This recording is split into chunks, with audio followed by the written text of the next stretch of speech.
এই একাদশীর উপবাসটা কিভাবে করেছিল দেখো রঘুপতি রামচন্দ্র।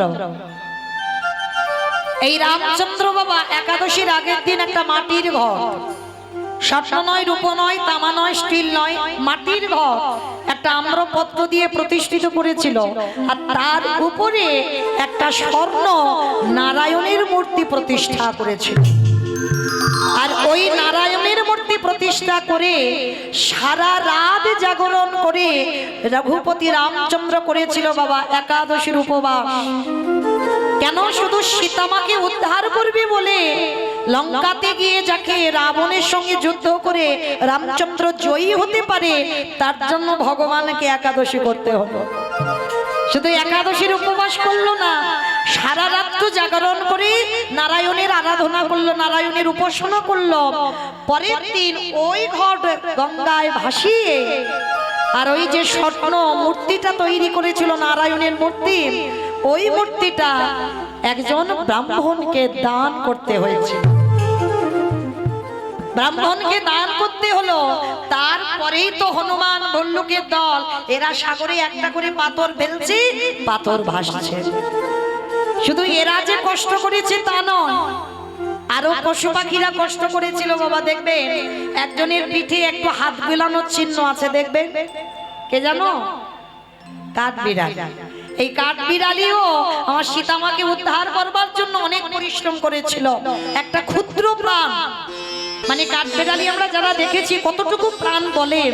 তো যখন দেখছে রামচন্দ্র সীতা হারিয়ে খাচ্ছে, তখন বসে বসে কাঠবিড়ালি ভাবলো যে আমাদের ক্ষুদ্র প্রাণ, আমরা কি সীতামাকে উদ্ধারের জন্য কোনো কর্ম করতে পারবো না? তখনই ওই কাঠবিড়ালি কি করছে জানো? একবার করে ওই সাগরে গিয়ে ঝাঁপ দিচ্ছে, আর গায়ে তো পশমগুলো লেগে আছে জল, আর ছুটে এসে ওই বালির উপরে গড়াগড়ি যাচ্ছে।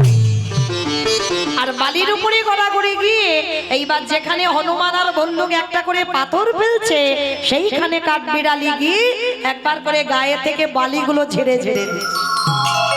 তাতে কি হলো? এই যে পাথরগুলো এই যে এক জায়গায় জয়েন করা হলো, ওর মাঝখানে বালিগুলো ঢুকে এরাও বাবা ভগবানের সেবার কাজে লাগলো। ভালো করে অনুভব করে দেখেন বাবা, আমরা মনুষ্য করে জন্ম নিলাম, আমাদের দুটো হাত দিয়েছে ভজন করবার জন্য, ভগবানের কর্ম করবার জন্য। আমাদের দুটো চরণ দিয়েছে যাতে ভগবানের তীর্থে যেতে পারি। কিন্তু আমরা পেয়েও বাবা হেলায় হারিয়ে দিচ্ছি, ভগবানের কর্ম করতে পারছি না।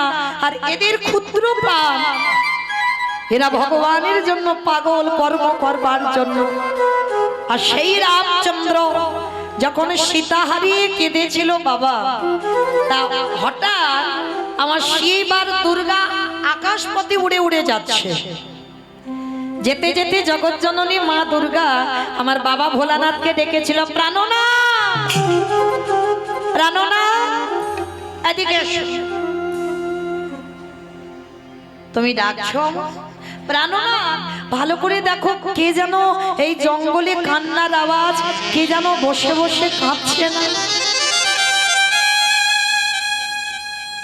পরম বৈষ্ণব বাবা ভোলানাথ হেসে বলছে, পার্বতী, ওটা অন্য কেউ নয়, তুমি যার আরাধনা করো, আমি যার আরাধনা করি, রঘুপতি রামচন্দ্রের ক্রন্দন ধ্বনি।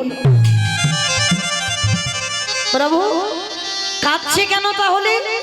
বলে কাঁদছে এই কারণে, রাবণ সীতামাকে চুরি করে নিয়ে গেছে, পাচ্ছে না, তাই স্ত্রীর বিহনে আজকে রঘুপতি রামচন্দ্র হাহাকার করে বেড়াচ্ছে। কারণ বাবা রামচন্দ্র তো তিনি মর্যাদা পুরুষোত্তম, এ তো আর কৃষ্ণ অবতারে নয় যে ভগবানের 16,108টা স্ত্রী ছিল, 8 জন পাট রানী।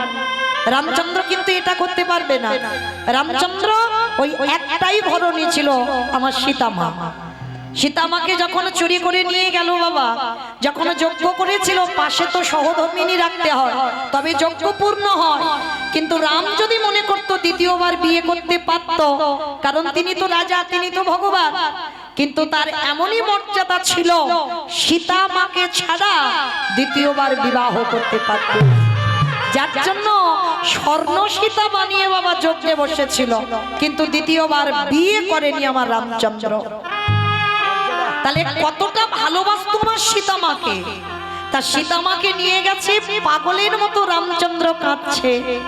আর এই সুযোগে জগৎজননী মা দুর্গা মনে মনে ভাবছে, প্রভু আমার বহুদিনের মনের আশা, আমি একটিবার তোমাকে পুত্র স্নেহে আমি আমার হৃদয়ে ধরতে চাই। একবার তোমাকে হৃদয়ে ধরে আমার মাতৃত্বটা যেন জুড়িয়ে যায়, আমার বহুদিনের আশা। তা বাবা ভোলানাথকে বলছে, মা পার্বতী প্রাণনাথ, এই মুহূর্তে আমি একটা ছলনা করব। কি ছলনা? বলে আমি একটা মায়া সীতা তৈরি হব। মানে জগৎজননী মহামায়া সীতার রূপ ধারণ করবে, আর সীতার রূপ ধারণ করে আমার রামচন্দ্রের সামনে গিয়ে দাঁড়াবে। পরম বৈষ্ণব বাবা ভোলানাথ বলছে, পার্বতী তোমার কি মাথা খারাপ? তুমি জানো না ও কি আর আমরা কি? আর তুমি কার সঙ্গে চালাকি করতে যাচ্ছ? মানুষ মানুষকে ঠকায়, মানুষ মানুষের সঙ্গে চালাকি করে, কিন্তু ভগবানের সঙ্গে চালাকি নয়। আচ্ছা বাবা, এই যে আপনারা আমরা তো ভগবানের আরাধনা করি, কিন্তু ভগবান কার আরাধনা করে পারবেন বলতে? সে আবার যেমন তেমন ভক্ত নয় বাবা, আমাদের মতো ভক্ত হলে হবে নাকি? আমাদের মানে আপনাদের কাউকে বলছি না, আমি আমার সম্প্রদায়। সে ভক্তটা কে জানো? আজকে যার পুজো উপলক্ষে কত মায়েরা বাবার মাথায় জল দিচ্ছ। আমরা করি কৃষ্ণ উপাসনা, আর কৃষ্ণ করে পরম বৈষ্ণব বাবা ভোলানাথের উপাসনা। তাই একটা কথা মনে রাখতে হবে বাবা, এই যে আজকের অনেক মায়েরা ব্রত পালন করেছেন। আচ্ছা মা, একটা কথা বলো তো, কেন ব্রত পালন করেছেন আজকে? কিসের জন্য? স্বামীর অমঙ্গলের জন্য। স্বামীর অমঙ্গলের জন্য নাকি? স্বামীর মঙ্গলের জন্য। আচ্ছা, এদিকে আমার কোন দাদা ভাই কি ব্রত করেছেন? একবার হাতটা তোলেন দেখি। যেমন আমাদের উপবাস কালকে, আমাদের বৈষ্ণব মতে আমাদের কালকে করবেন। আচ্ছা, কতজন করবেন একবার হাতটা তোলেন তো দেখি। বেশ, তাহলে এইবার একটু আমি বলি। তাহলে আমার মায়েরা অনেকে বলে বাবা, দেখবেন অল্প বয়সের মেয়েরা ব্রত পালন করে কেন? বলি আমরা যারা এসটি মানুষ তারা করি স্বামীর মঙ্গলের জন্য, আর যাদের বিয়ে থা হয়নি তারা কিসের জন্য করছে? ভালো স্বামী পাবে ওই জন্য। তাহলে এইবার আমার এই যে বাবা ঠাকুর দাদা ভাইরা যারা উপবাস করব আমরা কালকে, তাহলে আমরা আমার দাদা ভাইরা কিসের জন্য করবে? বউয়ের মঙ্গলের জন্য। বউয়ের মঙ্গলের জন্য। হরি বল। সব ভুল কথা। স্বামীর মঙ্গল তো করেছিল বাবা সেই দক্ষ রাজার 27টা মেয়ে, চাঁদের 27টা স্ত্রী। সেই যে দেবগুরু বৃহস্পতি অভিশাপ দিয়েছিল চাঁদের ক্ষয় রোগ হবে, আর যখনই ক্ষয় রোগ হয়েছে বাবা, একেবারে মাংসগুলো গলে পচে নষ্ট হয়ে যাচ্ছে, এক পালা বাকি ছিল। আর যখনই বাবা ওই ভাইরা ভাইয়ের কাছে গিয়েছিল, আপনারা আমরা কি বলি বাবা, এই বোনেদের স্বামীদের কি বলা হয়? ভাইরা ভাই বলে তো, আমাদের ওদিকে ভাইরা ভাই বলা হয়। তাহলে চাঁদ আর বাবা ভোলানাথেরা সম্পর্কিত ভাইরা ভাই হয়। তো যেই না চাঁদের এক পালা বাকি আছে, গিয়ে দাঁড়িয়েছে শিব ঠাকুরের কাছে, আর শিব ঠাকুর দেখা মাত্র চমকে উঠেছে। এ কি চাঁদ, তোমার কি অবস্থা, কি পরিণতি করেছে? বলে কেন? দেবগুরু বৃহস্পতি অভিশাপ দিয়েছে 15 দিনের মধ্যে আমার এই শরীরটা গলে পচে নষ্ট হয়ে যাবে। বলে তাহলে এখন করণীয় কি? বলে একটা কাজ করো, তোমার শরীরে যখন এত জ্বালা, শরীরে যখন এত যন্ত্রণা, তুমি একটা কাজ করো, আমার মাথাটা তো খুব ঠান্ডা, এইবার এক কলা চাঁদকে নিয়ে বাবা আমার জটার ভিতরে রেখে দিল। যার জন্য দেখবেন শিব ঠাকুরের মাথায় একটা চাঁদ তাই আছে তো, আর যার জন্য বাবার একটা নাম হলো চন্দ্রশেখর। আরো বলা হচ্ছে বাবার নাম শশী শেখর, পরম বৈষ্ণব বাবা ভোলানাথের নাম। তার যখন চাঁদকে এক কলা মাথায় রাখলো, এইবার 27টা মেয়ে তো স্বামীকে খুঁজে পাচ্ছে না, কাঁদতে কাঁদতে জামাই বাবুর কাছে এসে দাঁড়িয়েছে, চরণ দুটো ধরে ভোলানাথের কাছে, জামাই বাবু আমাদের স্বামীকে খুঁজে পাচ্ছি না, তুমি দেখেছো কোন রাস্তায় গেছে? সে তো 15 দিন কবে হয়ে গেছে, স্বামী বোধহয় আর বেঁচে নেই। আর জামাইবাবুর সঙ্গে কথা বলতে গিয়ে হঠাৎ দেখে না বাবা, এক কলা চাঁদ শিবের জটার উপরে। 27টা মেয়ে দেখা মাত্র ছটকে উঠেছে। জামাইবাবু, তুমি আমাদের এত ভালোবাসো, আমাদের স্বামীকে তুমি মাথায় রেখেছো, দাও এবার নামিয়ে দাও। পরম বৈষ্ণব বাবা ভোলানাথ বলছে, দেখো শালী, তুমি যদি আমার এই প্রাণটা নিতে চাও আমি এক্ষুনি দিয়ে দেব। তোমরা যদি 27 জন আমার কৈলাসটাকে চাও আমি এক্ষুনি দিয়ে দেব, কিন্তু চাঁদ তো আমি দিতে পারবো না। কারণ চাঁদ যদি আমি মাথা থেকে নামাই তোমাদের চাঁদের হরিবল হয়ে যাবে, কারণ বাঁচবে না। আমার মাথায় আছে বলে বেঁচে আছে। জামাইবাবু, তাহলে কি হবে তুমি বলে দাও। বৈকুণ্ঠপতি নারায়ণ এসে বলল, দাঁড়াও দাঁড়াও দাঁড়াও, কান্নাকাটি বাঁধিয়ে দিও না। তোমাদের স্বামীকে 15 দিনের মধ্যে আবার একটু একটু করে ফিরিয়ে দেব। কি করতে হবে? তোমরা এই 27টা মেয়ে চলে যাও প্রভাস তীর্থে। দ্বিতীয় দিন যাবে, তৃতীয় দিন জলটা তুলবে, আর চতুর্থদশী যেটা আজকে তিথি, এই চতুর্দশীর দিন এসে তোমরা সবাই 27 জন মিলে জামাইবাবুর মাথায় ঢেলে দাও। আর যখন তোমরা জামাইবাবুর মাথায় ঢেলে দেবে, দেখবে চাঁদ 1 কলা 2 কলা 3 কলা হতে হতে 15 দিনের মধ্যে পরিপূর্ণ হবে। কিন্তু চাঁদকে শিব নামাতে পারবে না, কারণ চাঁদকে যদি নামায় তাহলে চাঁদ আর বাঁচবে না। তাহলে মায়েরা কি বুঝলাম? 27টা চাঁদের বউ স্বামীর প্রাণ ফেরাবার জন্য আজকে তিথি, আজকের উপবাস করে বাবার মাথায় জল ঢেলেছিল। কিন্তু মায়েরা, আমাদের স্বামীদের কি ওই ক্ষয় রোগ হয়েছে নাকি? হয়নি তো। তাহলে কি জন্য করেছি এইটা তো জানতে হবে। আমরা হিন্দু ধর্মের মানুষ, আমরা সনাতন ধর্মের মানুষ, শুধু কয়েকজন নয়, প্রত্যেকের কর্তব্য এই শিব চতুর্দশী ব্রত উপবাস করা। কেন? একটা কথা বলে যাই বাবা, সরাসরি ভগবানের কৃপা অত সোজা নয়। কারণ আমরা সেই সৌভাগ্য অর্জন করিনি যে আমরা সরাসরি ভগবানের কৃপা পেয়ে যাব। ভগবানের কৃপা পেতে গেলে ভগবান বারবার বলছে, আমি সবথেকে যাকে ভালোবাসি আগে তার চরণ আশ্রয় করো। এই যে আমার বাবা ঠাকুররা বললেন, ভগবান যার চরণ আশ্রয় করে আছে তিনি তো ভক্ত। আর পৃথিবীর মাটিতে, ত্রিলোকের মাটিতে সবথেকে বড় বৈষ্ণব যদি হয় একজন, তিনি হলেন বাবা ভোলানাথ। আর যদি বাবা, তার নাম তো আশুতোষ, একটা বেলপাতার বাতাসা, একটু দুধ গঙ্গা জল মাথায় ঢেলে দাও, দিলেই বাবা তিনি সন্তুষ্ট হয়ে যাবে। আর একবারে যদি বৈষ্ণবের কৃপা কেউ পেয়ে যায়, তার অচিরে কৃষ্ণ কৃপা হবে হবে হবে। নিতাই গৌর তো বাবা, যারা আজকে শৈব তারা তো করেছেন, তো আমাদের বৈষ্ণব মতে কালকে যারা করবেন তাদের চরণে আমার মতো অধম কীর্তনিয়া কোটি কোটি ধন্যবাদ প্রণাম। কারণ কৃষ্ণ কৃপা পেতে গেলে আমাদের পরম বৈষ্ণবের চরণ আশ্রয় করতে হবে, আর ওই চরণ ভজলেই পেয়ে যাব গোবিন্দ চরণ। তাহলে মায়েরা, সোজা কথা একটা বলে দিলাম, শিব চতুর্দশী ব্রত পালন করার একটাই কারণ, কৃষ্ণ প্রেম ভক্তি লাভ করার জন্য। জড় জগতে কোনো স্বামী নয়, কোনো স্ত্রীর মঙ্গল নয়, একটাই জন্য শিব চতুর্দশী ব্রত করব, যাতে আমাদের কৃষ্ণ প্রেম ভক্তি লাভ হয়। আর যারা ব্রত করেছেন ওই একটাই জিনিস চাইবেন বাবার কাছে, যে প্রভু আমি যেন কৃপা করে কৃষ্ণ চরণ আশ্রয় করতে পারি। তাহলে সেই বাবা ভোলানাথ পার্বতীকে বলছে, পার্বতী তোমার কি মাথা খারাপ? তুমি এটা কি করছো? তুমি সীতারূপ ধরে যাবে ভগবানের সামনে, আর ভগবান চিনতে পারবে না?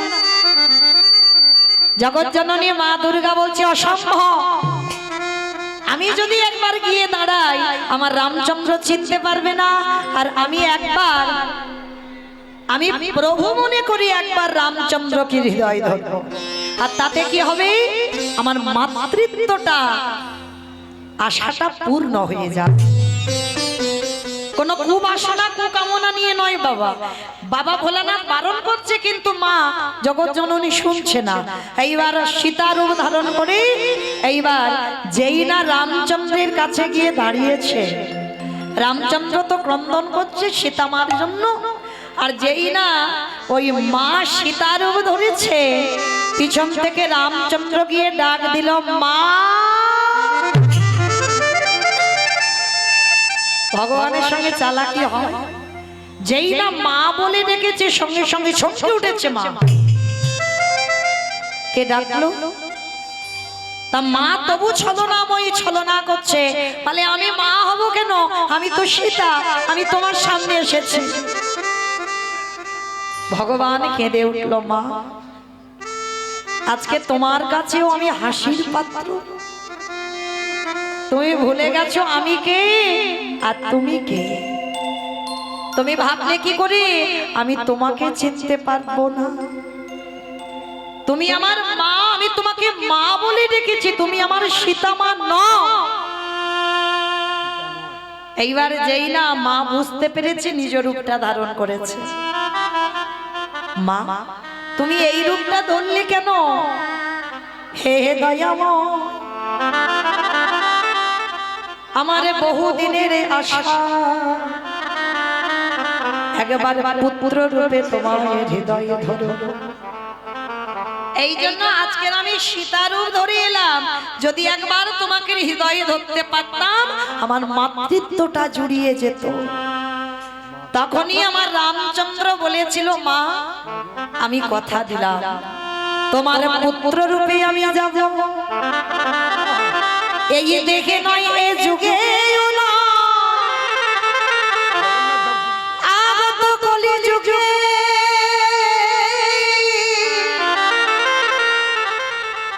ওই ভোলানাথ হবে সীতা।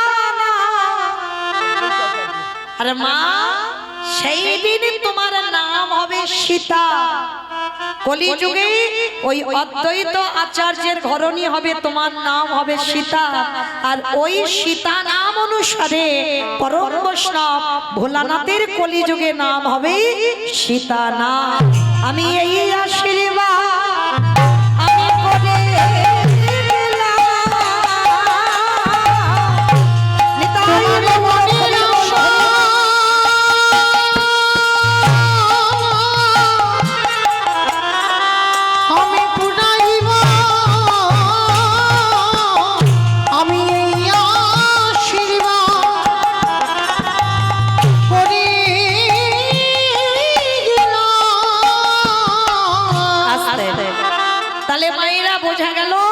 সেই বাবা ভোলানাথ হলো কলিযুগে অদ্বৈত আচার্য বা সীতা নাম, আর জগৎজননী মা দুর্গা হলো সীতা দেবী। কারণ সীতা রূপ ধরেছিল বলে কলিযুগে মার আশাটা পূর্ণ করে দিল। তাহলে সেই অদ্বৈত আচার্য 12 বছর তুলসী ভাসিয়েছিল বাবা কৃষ্ণকে কলিযুগে ডাকবার জন্য, কিন্তু কৃষ্ণ যে আসবে কিন্তু কত নম্বর গর্ভে আসবে বাবা সচিমার এইটা তো জানে না, যার জন্য পরপর সচিমার কোলে বাবা প্রথম 8টা কন্যা সন্তান হয়েছিল। আর যখনই 8টা কন্যা সন্তান হলো, কোনোটা 1 দিনের বাচ্চা, কোনোটা 5 দিনের, কোনোটা 10 দিনের, একটা একটা করে প্রণাম করে আর সচিমার কোলে বসে মারা যায়। নবম গর্ভে বিশ্বরূপ এলো, তাকেও প্রণাম করলো, 16 বছর বয়সে মাকে কাঁদিয়ে চলে গেল। এইবার 10ম গর্ভে নিমাই। আমাইরা এই জায়গাটা এবার একটু আস্বাদন করবেন। নিমাই যখন এলো না, সচিমার মনে ভয়, ওই অদ্বৈত যদি একবার আমার নিমাইকে প্রণাম করে আমার নিমাইও থাকবে না, এই ভয়ে ভয়ে সব সময় থাকে, কিছুতে অদ্বৈতকে দেখতে দেয় না। কিন্তু বাবা তা বললে তো হবে না, দেখতে তো দিতেই হবে। কারণ নিমাই মনে মনে বলছে, মা এই গোটা জগতের মঙ্গলের জন্য আমাকে তো যেতেই হবে সন্ন্যাসী হয়ে। শুধুমাত্র আমার একার মঙ্গল নয়, সমাজের মঙ্গলের জন্য আমি সন্ন্যাস নেব। তা এইবার আড়ালে নিমাইকে রেখে, শুধু আড়ালে নয় মা, সচিমা যখন ঘুমাতো না, ওই নিমাইয়ের কোমরে আঁচলটা বেঁধে ঘুমায়, যাতে নিমাই চলে না যায়। অমাইরা, আমাদের ছেলে মেয়েরা মাঝে মাঝে দুষ্টুমি করে না, মারা যদি একলা সংসার হয়, ওই দরজায় জানালায় ছেলেকে দড়ি দিয়ে বেঁধে মা সারাদিন কাজ করে। আর নিমাই ছোটবেলায় এত দুষ্ট ছিল, মা যখন ঘুমাতো নিমাই চলে যাবে, ওই জন্য মা দড়িটা বেঁধে সচিমা ঘুমাতো। আজকে নিমাই মনে মনে চিন্তা করছে, মা আজকে তোমায় যেতেই হবে, আজকে তোমাকে ছেড়ে আমায় যেতেই হবে। এইবার মা ঘুমিয়ে আছে, একেবারে অচৈতন্য, অঘরি ঘুমাচ্ছে। আর ঠিক সেই সময় কি করেছে জানো? ওই অদ্বৈত আচার্য সুরধনী গঙ্গার তীরে বসে আছে, আর আমার নিমাই মার কোলের কাছ থেকে গুটি গুটি করে উঠে একেবারে ছুটতে ছুটতে সুরধনী গঙ্গায় গেল।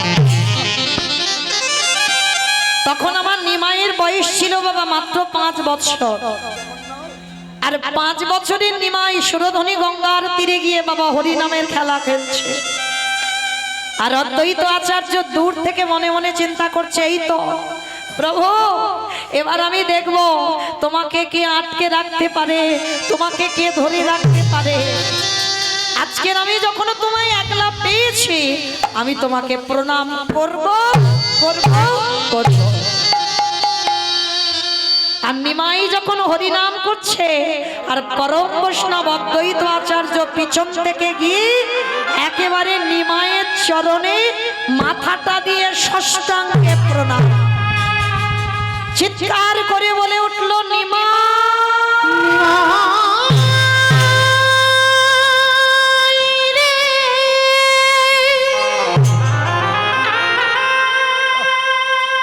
তুই নাকি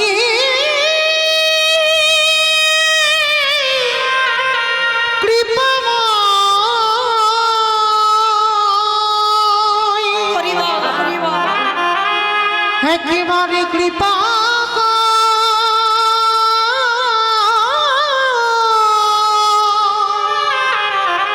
ওরে নিমাই রে। যেই না পরম বৈষ্ণবের মাথাটা নিমাইয়ের পায়ে, অদ্বৈত আচার্যের বয়স তখন 57 বছর, আর নিমাইয়ের বয়স 5 বছর। 5 বছরের নিমাইয়ের পায়ে যেই না অদ্বৈত বৈষ্ণবের মাথা, নিমাই কি করেছে জানো? ওই ছোট্ট ছেলে নিমাই একেবারে পাটা তুলে অদ্বৈত আচার্যের মাথার উপরে,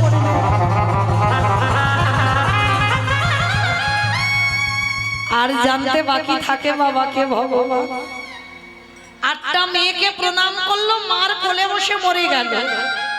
বড় ছেলেটাকে প্রণাম করলো, 16 বছর বয়সে চলে গেল।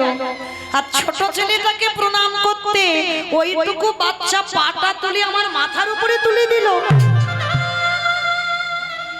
তাহলে এ তো অন্য কেউ নয়, কারণ আমি এমন একজন ব্যক্তি, ছোটবেলায় এই অদ্বৈত আচার্য নবদ্বীপে বাবা এক জগৎজননী মায়ের মন্দির ছিল, আর মায়ের হাত ধরে ছোটবেলায় কমলাক্ষ গিয়েছিল নবদ্বীপে। আর নবদ্বীপে যখন গেল না, নাভাদেবী বারবার বলছে, কমলাক্ষ একবার মাকে প্রণাম কর, মানে কালী মন্দির। কমলাক্ষকে বলছে একবার মাকে প্রণাম কর। কমলাক্ষ বলছে, ও মা, আমি প্রণাম করতে পারবো না, কারণ আমি যদি প্রণাম করি তাহলে এক্ষুনি মূর্তিটা ত্রিখণ্ডিত হয়ে যাবে। এইটুকু বয়সে তুই মনে করিস কি খুব বড় ভক্ত হয়ে গেছিস? তুই মূর্তিকে প্রণাম করলে মূর্তি ভেঙে যাবে। হ্যাঁ মা, আমি সত্যি কিন্তু বলছি, আমি যদি প্রণাম করি মূর্তি থাকবে না, এক্ষুনি ভেঙে যাবে। আমাকে এরা কি কেউ জানে যে কাকে গর্ভে ধরেছে? যদি জানতো তাহলে কি এই কথা বলতে পারতো? জানে না বলেই তো আজকের এই কথাটা বলবো। নাভা দেবী বলছে কমলাক্ষকে প্রণাম কর তুই। জোর করছে ছেলেকে, ছেলে বলছে ঠিক আছে, তবে মূর্তি যদি ভেঙে যায় তুমি কিন্তু আমায় বকবে না মা। বললাম তো বকবো না, প্রণাম কর। আর যেই না বাবা কমলাক্ষ সবে মাত্র এখনো দেয়নি মাথাটা, সবে মাথাটা নিয়ে আমার ওই কালী মূর্তি ছিল, সবে মূর্তির চরণে প্রণাম করতে যাবে, একেবারে মূর্তিটা মাঝখান থেকে দ্বিখণ্ডিত হয়ে। বাবা পারে কোনোদিন প্রণাম দিতে? কারণ ইনি তো পরম বৈষ্ণব বাবা ভোলা না।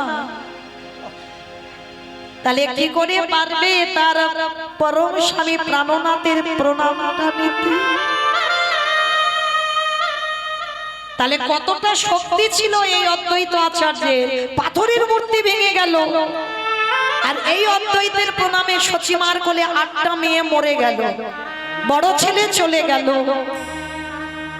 ছোট ছেলে নিমাইকে প্রণাম করলো, নিমাই পাটা অদ্বৈত আচার্যের মাথায় তুলে দিল। তাহলে বলো তো বাবা, জানতে বাকি থাকিয়ে কি? চরণটা জড়িয়ে ধরেছে আর ছাড়ছে না, চোখের জল দিয়ে নিমায়ের চরণ দুটো ভাসাচ্ছে। নিমাই রে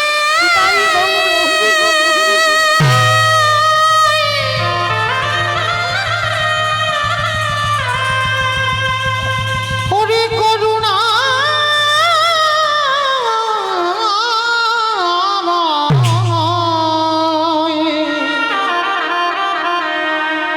আমায় একেবার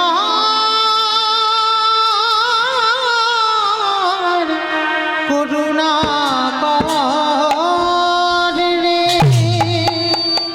যেই না চরণটা ধরে কাঁদছে, নিমাই বুঝতে দিচ্ছে না। আরে অদ্বৈত পা ছাড়ো, পা ছাড়ো। কিছুতে ছাড়ছে না। প্রভু আমি জানি তুমি কে। আরে বাবা আমি কে, তুমি এমন করছো কেন? পা ছেড়ে দাও, পা ছেড়ে। কিছুতেই পা ছাড়ছে না। আরে কি ভগবান থাকতে পারে? ভক্ত যদি একেবারে গায়ে মনোবাবাকে কাঁদিতে পারে, কাঁদিতে পারে অদ্বৈতকে বুকে ধরে বললেন, অদ্বৈত 57 বছরের বুড়ো আর 5 বছরের নিমাই। প্রভু আর আমাকে কিছু বলতে হবে না, আমি বুঝতে পেরে গেছি তুমি কে আর আমি কে। সেই যদি এলে এত দেরি করলি কেন?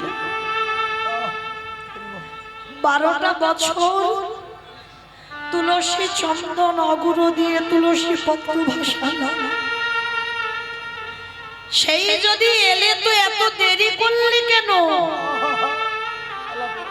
নিমাই হেসে বলছে, অদ্বৈত দেরি আমি করি না, ভক্তের ডাক যেদিন সঠিক হয়ে যাবে সেদিন আমাকে কেউ ধরে রাখতে পারবে না। আমি তো সবার দরজার ধারে দাঁড়াগে দাঁড়াইয়ে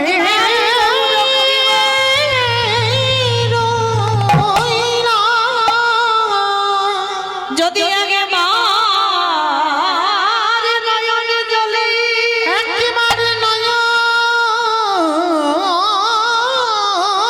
জ্বলে কৃষ্ণ তোমার হলাম বলে, হা কৃষ্ণ তোমার হলাম বলে, যদি একজন ভব ডাকার মতো ডাকে আমারে ভগবান কি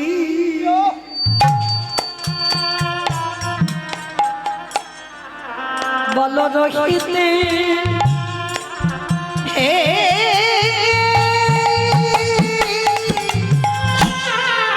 রহিতে পারে যে নয়নে